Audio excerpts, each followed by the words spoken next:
Hello student, आज हम लोग दो चर वाले रैखिक समीकरण युग्म को ब्रज गुणन विधि से सॉल्व करना सीखेंगे।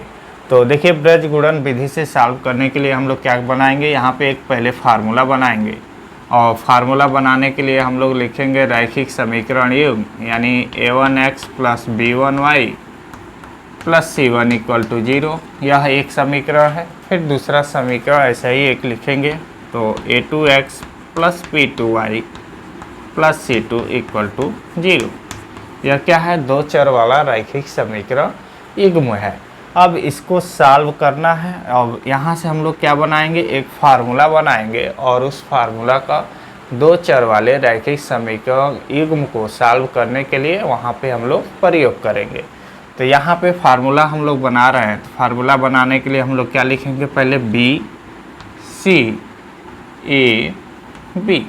यह फर्स्ट रो में हमने क्या लिखा, बी सी ए बी। और फिर सेकेंड रो में भी यही लिख लेंगे, बी सी ए बी। अब चूंकि यह फर्स्ट रो है तो यहाँ पे b1 c1 a1 b1 हो जाएगा। और यह सेकेंड रो है तो b2 c2 a2 b2। Okay, अब यहाँ पे क्या लिख देंगे, यहाँ पे होगा x, यहाँ पर होगा y और यहाँ पर होगा 1। और इसके बाद से हम लोग यहाँ पे क्या करेंगे, x बटे लिखेंगे और b1 का c1 में मल्टीप्लाई होगा तो b1 का c1 में मल्टीप्लाई करके यहाँ पे नीचे लिखेंगे। और माइनस b2 का c1 में मल्टीप्लाई होगा तो b2 माइनस c1। और यहाँ पे इक्वल का चिन्ह लगेगा। अब y है तो यहाँ पे y लिखेंगे अपान, अब फिर c1 का c2 में a2 में मल्टीप्लाई होगा तो यहाँ से हो गया c1 a2 माइनस फिर c2 का a1 में मल्टीप्लाई होगा तो c2 a1 इक्वल टू, अब यहाँ पे क्या है 1 है तो 1 अपान a1 का मल्टीप्लाई होगा b2 में a1 b2 अब माइनस क्या हो जाएगा, a2 का मल्टीप्लाई हो जाएगा b1 में। और यहाँ पे जो फार्मूला हम लिखे हैं ये क्या है, ब्रज गुणन विधि का फार्मूला है। तो देखिए, इसमें हमने क्या किया, दो चर वाले रैखिक समीकरण युग्म का व्यापक रूप लिखा। और व्यापक रूप लिखने के बाद से हमने यहाँ पे फर्स्ट रो में क्या लिखा, b1 c1 a1 b2। Same यही हम लोग क्या किए, नीचे सेकेंड रो में भी हमने यही लिखा b2 c2 a2 b2। और इसके ऊपर हमने x लिख लिया, इसके ऊपर y लिखा और यहाँ पे 1 लिखा। अब यहाँ पे x है तो x और बटा हमने किया और b1 का c2 में मल्टीप्लाई किया, b1 c2 माइनस b2 का c1 में मल्टीप्लाई किया। ओके, अब यहाँ पे इक्वल का चिन्ह लगाया, यहाँ पे y है y लिखा। अब यहाँ पे आ जाइए c1 का a2 में हम लोग मल्टीप्लाई किए, अब फिर माइनस फिर c2 का a1 में मल्टीप्लाई करके घटा दिए। और फिर यहाँ पे एक समाप्त हुआ तो यहाँ पे इक्वल का चिन्ह लगा और यहाँ पे क्या है 1 है तो 1 और a1 का b2 में मल्टीप्लाई होगा, हाँ माइनस a2 का b1 में मल्टीप्लाई होगा। तो इस फार्मूला के प्रयोग करके किसी भी दो चर वाले रैखिक समीकरण युग्म को सॉल्व करके हम लोग x और y का मान निकाल लेंगे। तो चलिए एक्सरसाइज का क्वेश्चन सॉल्व करते हैं। ओके, प्रश्नावली 3.5 प्रश्नावली 3.5 है। तो प्रश्नावली 3.5 में क्या कर रहा है, फर्स्ट इसका क्वेश्चन है, निम्न रैखिक समीकरणों के युग्मों में से किसका एक अद्वितीय हल है, किसका कोई हल नहीं है या किसके अपरिमित रूप से अनेक हल है। अद्वितीय हल की स्थिति में उसे ब्रज गुणन विधि से ज्ञात कीजिए। तो इसमें पहला क्वेश्चन देखिए, क्वेश्चन नंबर फर्स्ट का फर्स्ट। तो देखिए, रैखिक समीकरण युग्म क्या दिया है, x minus 3y minus 3 equal to 0। और दूसरा समीकरण दिया है 3x माइनस 9y और माइनस 2 इक्वल टू 0। तो पहले यहाँ पे दो जो समीकरण दिया है इसका हम लोग चेक करेंगे कि इसका हल है कि नहीं।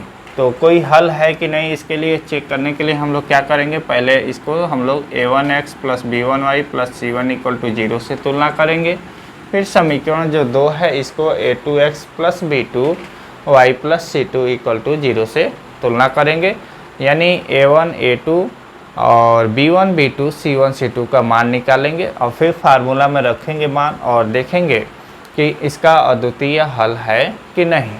तो चलिए यहाँ से हम लोग क्या कर रहे हैं, यह हो गया समीकरण 1 और यह हो गया समीकरण 2।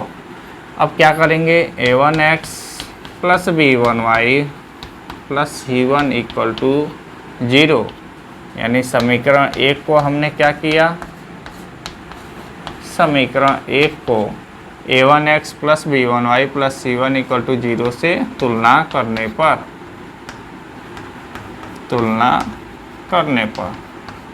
तो चलिए तुलना करिए। तो यहाँ से देखिए x का गुणांक यहाँ पे a1 और यहाँ पे x का गुणांक क्या है 1 है, तो a1 का मान क्या हो गया 1। ऐसे ही b1 का मान क्या हो जाएगा यहाँ से -3 और c1 का मान क्या होगा -3। फिर ऐसे ही समीकरण 2 को a2x plus b2y plus c2 equal to 0 से तुलना करेंगे। तुलना करने पर तो चलिए तुलना करिए। तो a2 का मान क्या हो जाएगा 3, b2 क्या होगा -9 और c2 क्या होगा -2। अब क्या निकालेंगे, a1 अपान a2 और equal to b1 upon b2। अब देखेंगे कि यह इसका रेशियो इक्वल है कि नहीं। तो a1 का वैल्यू क्या है 1 है और a2 का वैल्यू क्या है 3 इक्वल टू b1 का वैल्यू क्या है -3 और b2 का वैल्यू क्या है -9। तो यहाँ से माइनस माइनस से कैंसिल और 3 से यह कैंसिल होगा तो क्या हो जाएगा 1/3, यानी 1/3 इक्वल टू 1/3, यानी a1 अपान a2 का जो रेशियो है वह b1 अपान b2 के रेशियो के इक्वल हो गया। जब इक्वल हो गया तब इसके बाद से हम लोग निकालेंगे c1 अपान c2। तो देखेंगे c1 अपान c2 का भी रेशियो क्या इक्वल है। तो c1 का वैल्यू क्या है -3 और c2 का वैल्यू क्या है -2। माइनस माइनस कैंसिल, लेकिन ये 3/2 है, यानी 1/3 जो है वह 3/2 के इक्वल नहीं है। तो यहाँ पे नॉट इक्वल टू लगाएंगे, ये नॉट इक्वल टू। और जब ऐसा कंडीशन होता है तो वह क्या होता है, जो रैखिक समीकरण है वह क्या होगा, एक समांतर रेखा होगा। जब एक समांतर रेखा होगा तब क्या हो जाएगा, उसका कोई हल प्राप्त नहीं होगा। तो यहाँ पे हम लोग लिखेंगे रैखिक समीकरण युग्म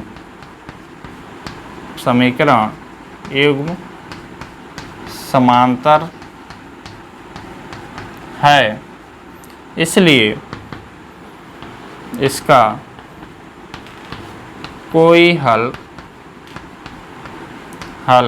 प्राप्त नहीं होगा। अगर इस रैखिक समीकरण युग्म का कोई हल प्राप्त होता, यानी एक अद्वितीय हल प्राप्त होता, तब हम लोग उसको ब्रज गुणन विधि से सॉल्व करते। तो यहाँ पे हमने क्या दिखा दिया कि यह जो रैखिक समीकरण युग्म है ये क्या है, समांतर है।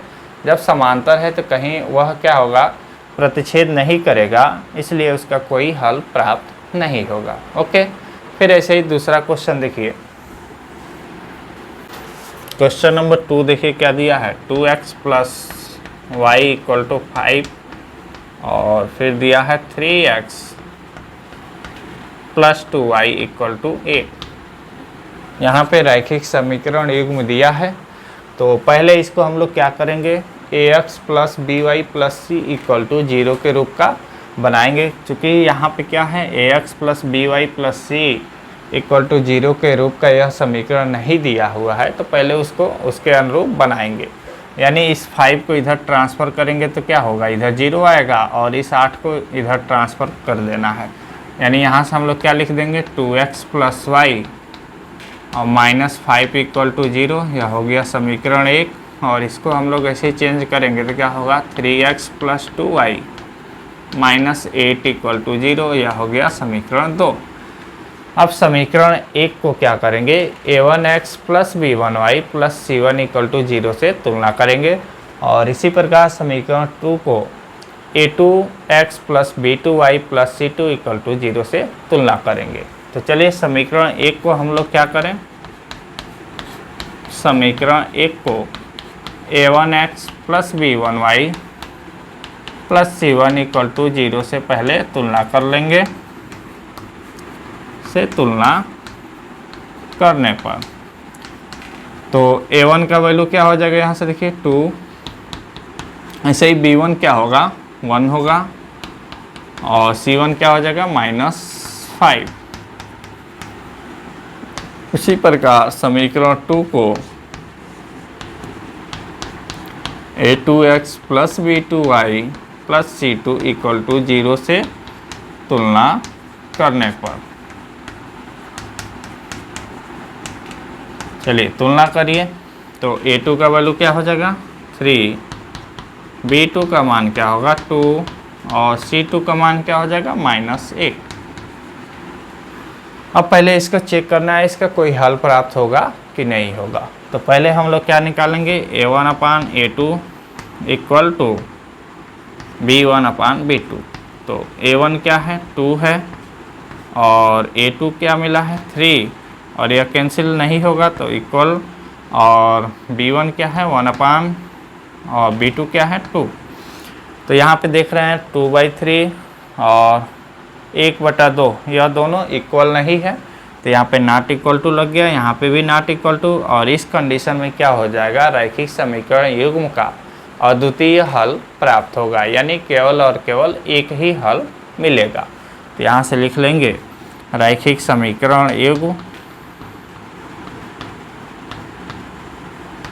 युग्म का अद्वितीय हल है। और जब अद्वितीय हल है तो इसको क्या करना है, ब्रज गुणन विधि से हल करना है। तो अब इसको हम लोग क्या करेंगे, इस समीकरण को ब्रज गुणन विधि से सॉल्व करेंगे। और यहाँ से हमने अभी ब्रज गुणन विधि का फार्मूला बनाया था तो वह फार्मूला यहाँ पे हम लोग बना लेंगे, यानी b1 c1 a1 b1 और फिर क्या था b2 था c2 था और a2 b2, यहाँ पे x था y1, इसका इसमें मल्टीप्लाई करना है और घटा देना है इसका इसमें मल्टीप्लाई करके, यानी यहाँ से क्या था x अपान b1 का c2 में मल्टीप्लाई होगा, b1 c2 माइनस b2 का किस में होगा c1 का होगा और इक्वल टू लगेगा, फिर y है y लिख दिए और c1 का किस में होगा a2 में होगा, तो c1 a2 और माइनस c2 क्या होगा a1 और इक्वल टू यहाँ पे क्या है 1 है तो 1 अपान, अब a1 का b2 में होगा और माइनस a2 का किस में होगा b1 में, a2 b1। और हमने यहाँ पे a1 b1 c1 a2 b2 c2 सबका मान निकाल चुके हैं, इसमें हम लोग मान रखेंगे।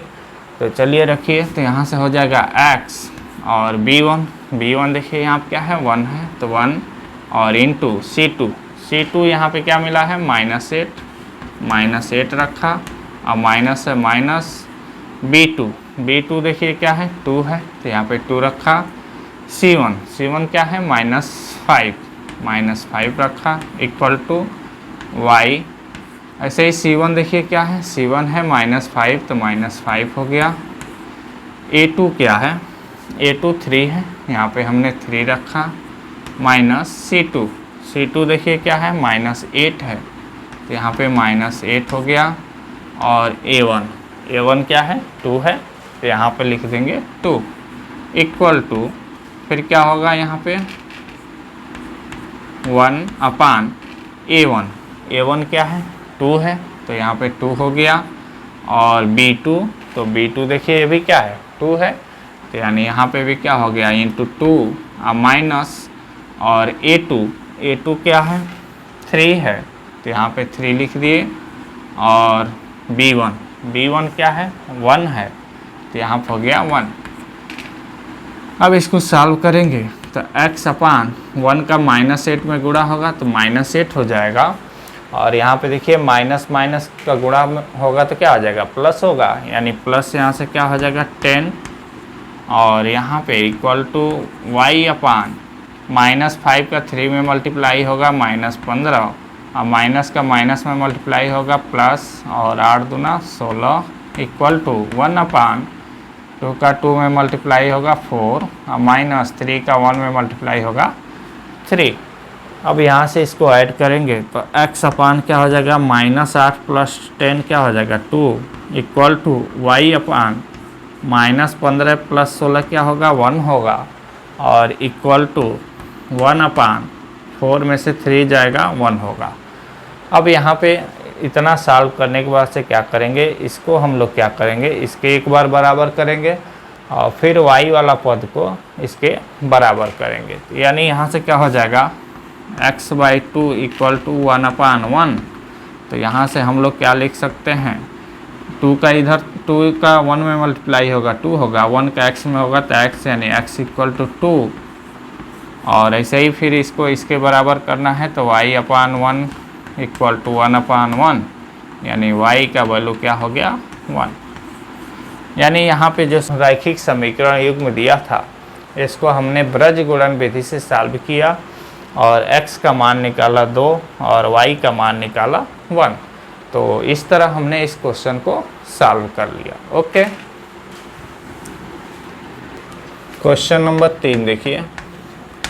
क्वेश्चन नंबर 3 क्या है, 3x - 5y इक्वल टू 20 और 6x - 10y इक्वल टू 40। अब यहाँ पे जो रैखिक समीकरण युग्म दिया है तो रैखिक समीकरण युग्म का जनरल फॉर्म में नहीं है तो उसको पहले जनरल फॉर्म में बनाएंगे। यानी यहाँ से हम लोग क्या लिख लेंगे 3x - 5y, और इसको इस साइड पक्षांतर करेंगे तो -20 इक्वल टू 0। ऐसे इसको पक्षांतर करेंगे तो क्या हो जाएगा 6x - 10y - 40 इक्वल टू 0। यह हो गया समीकरण 1 और समीकरण 2। समीकरण 1 को a1x plus b1y plus c1 equal to 0 से तुलना करेंगे। तुलना करने पर तो जब तुलना करेंगे तो देखिए a1 का वैल्यू क्या हो जाएगा 3, इसी तरह b1 का वैल्यू क्या होगा -5 और c1 का वैल्यू क्या होगा -20। फिर समीकरण 2 को हम लोग क्या करेंगे a2x plus b2y plus c2 equal to 0 से तुलना करेंगे। तो यहाँ पे हम लोग लिखेंगे समीकरण 2 को a2x plus b2y plus c2 equal to 0 से तुलना करने पर, चलिए तुलना करिए। तो a2 का वैल्यू क्या हो जाएगा, यहाँ से a2 का वैल्यू क्या होगा 6, ऐसे ही b2 का वैल्यू क्या होगा -10 और c2 का वैल्यू क्या है -40। अब इसको पहले चेक करना है कि इसका कोई अद्वितीय हल है कि नहीं है। तो उसके लिए हम लोग क्या करेंगे a1 upon a2 equal to और b1 अपान b2, यानी a1 और a2 का रेशियो और b1 और b2 का रेशियो चेक करेंगे कि यह इक्वल है कि नहीं। तो यहाँ पे a1 का वैल्यू निकल चुका है 3 और a2 का वैल्यू क्या है 6 इक्वल टू b1 क्या मिला है -5 और b2 क्या है -10। अब इसको कैंसिल आउट करिए तो ये क्या हो जाएगा 2 होगा, यानी 1/2 माइनस माइनस कैंसिल, और ये भी क्या हो जाएगा 1/2। तो 1/2 इक्वल टू 1/2 हो गया। तो यहाँ से अब क्या करेंगे c1/c2 भी निकालेंगे। तो इक्वल टू लगाइए और c1 देखिए क्या है -20, c2 क्या है -40, माइनस माइनस कैंसिल और ये भी कैंसिल होगा तो क्या हो गया 1/2। तो यहाँ पे देख रहे हैं 1/2 इक्वल टू 1/2 इक्वल टू 1/2। जब इस तरह का कंडीशन आ जाता है, यानी a1/a2 equal to b1/b2 equal to c1/c2, तो रैखिक समीकरण युग्म का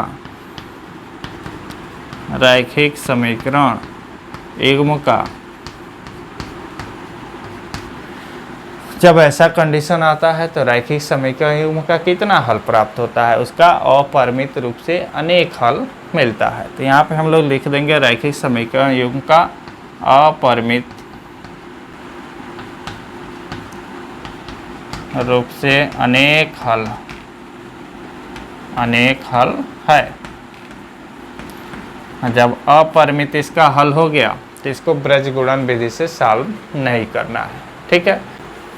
क्वेश्चन नंबर 4 में क्या दिया है, x minus 3y minus 7 equal to 0, और दूसरा क्या समीकरण दिया है 3x minus 3y minus 15 equal to 0। तो यह ax plus by plus c equal to 0 के रूप का है, यानी दोनों जनरल फॉर्म में है। तो हम लोग क्या करेंगे, कंपेयर करेंगे, यानी a1x plus b1y plus c1 equal to 0 से इसको तुलना करेंगे। तो यहाँ से a1 का वैल्यू क्या क्या मिल जाएगा, यहाँ से हम लिख दे रहे हैं a1 की वैल्यू क्या मिलेगा, a1 इक्वल टू क्या हो जाएगा 1, ऐसे ही b1 इक्वल टू -3 और c1 इक्वल टू क्या होगा -7। फिर यहाँ से हम लोग क्या करें, a2x plus b2y plus c2 equal to 0, इसका कंपेयर करके लिखें मान, यानी a2 का वैल्यू क्या होगा 3, b2 का वैल्यू क्या होगा -3 और c2 का वैल्यू क्या होगा -15। अब पहले चेक करेंगे a1 upon a2 equal to b1 upon b2, क्या यह इक्वल है कि नहीं इसका रेशियो। तो यहाँ पे a1 क्या है 1 है और a2 3 है इक्वल टू, ऐसे ही b1 क्या है -3 और यह क्या है b2 क्या है -3। तो माइनस माइनस कैंसिल, 3 से 3 कैंसिल, तो क्या मिलेगा 1/1, यानी 1/3 इक्वल टू 1/1। क्या यह सही है, नहीं, यानी 1/3 है वह 1 के इक्वल कभी नहीं होता है, यानी यहाँ पे नॉट इक्वल टू लग जाएगा। जब ऐसा कंडीशन हो गया तो रैखिक समीकरण युग्म का क्या हो जाएगा, रैखिक समीकरण युग्म का अद्वितीय हल होगा। जब इस तरह का कंडीशन होता है तो क्या होता है, अद्वितीय हल होता है। अब इस रैखिक समीकरण युग्म का जब अद्वितीय हल है तो इसको क्या करेंगे, ब्रज गुणन विधि से सॉल्व करेंगे। तो चलिए ब्रज गुणन विधि से सॉल्व करने से पहले हम लोग क्या करें, ब्रज गुणन का फार्मूला हम लोग लिखेंगे। तो यहाँ पे हम लोग फार्मूला लिख रहे हैं, यहाँ से क्या लिखते हैं पहले b1 c1 a1 b1 b2 c2 a2 b2। यहाँ पे क्या होता है, x होता है, y होता है, y1 होता है। अब पहले लिखते हैं x अपान b1 का c2 में गुणा होता है, तो b1 c2 माइनस b2 का c1 में मल्टीप्लाई होगा, यानी b2 c1 इक्वल का चिन्ह लगा, और y हो गया अपान c2 का a2 में गुणा होगा, c2 a2 माइनस ऐसे ही c2 का a1 में गुणा होगा, यहाँ पे क्या है c1 है, और यहाँ से क्या होगा c2 माइन a1 और इक्वल टू 1 अपान क्या होगा, a1 का b2 में गुणा होगा, यानी a1 b2 माइनस और a2 का b1 में गुणा होगा, तो a2 b1।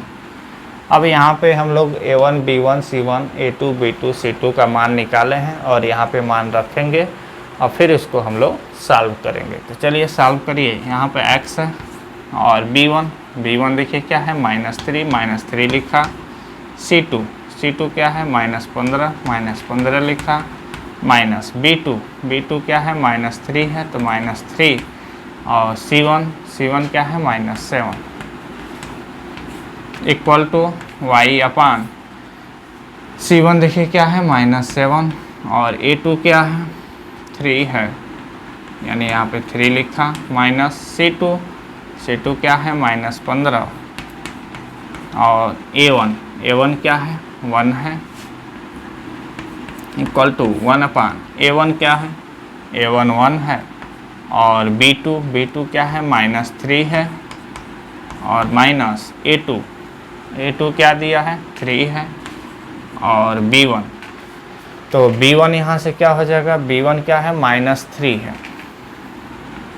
-3। अब इसको सॉल्व करिए तो यहाँ से हो जाएगा x, माइनस का माइनस में गुणा होगा तो क्या हो जाएगा, प्लस हो जाएगा, और 3 का 15 में गुणा होगा तो 45।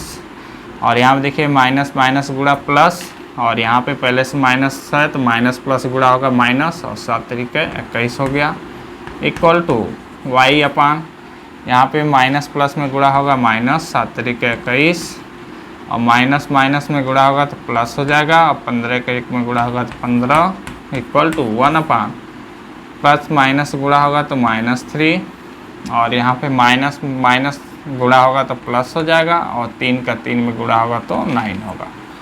यहाँ से सॉल्व करिए तो x अपान 5 में से 1 गया तो 4, और यहाँ पे क्या बचा 4, 4 में से 2 गया 2, और इक्वल टू y अपान 21 में से 15 घटाइए तो कितना हो जाएगा, 6 हो जाएगा, और माइनस होगा क्योंकि माइनस क्या है, माइनस वाला अंक ज़्यादा है, यानी माइनस वाला संख्या ज़्यादा है, तो यहाँ पे चिन्ह क्या होगा, माइनस होगा, और इक्वल टू 1 अपान -3 + 9 क्या हो जाएगा, 6 हो जाएगा। अब इसको एक बार इसके इक्वल रखना है, फिर इसको इसके इक्वल रखना है, यानी यहाँ से क्या हो जाएगा, x अपान 24 इक्वल टू 1 अपान 6, और यहाँ से हम लोग x का मान क्या निकाल देंगे, 24 अपान 6, और एक कैंसिल होगा तो क्या हो जाएगा 4, यानी यहाँ से हम लोग लिख देंगे x का मान क्या हो गया 4। फिर ऐसे ही हम लोग क्या करेंगे, इसको इसके बराबर रखना है, यानी y -6 इक्वल टू 1 अपान 6, -6 को इधर ट्रांसफ़र करेंगे तो क्या हो जाएगा, y इक्वल टू -6 अपान 6, एक कैंसिल होगा, और y का वैल्यू क्या हो जाएगा, -1। तो इस तरह हमने क्या किया, इस रैखिक समीकरण युग्म को सॉल्व किया, और x का वैल्यू क्या निकाल लिया 4, और y का वैल्यू निकाला -1। ओके।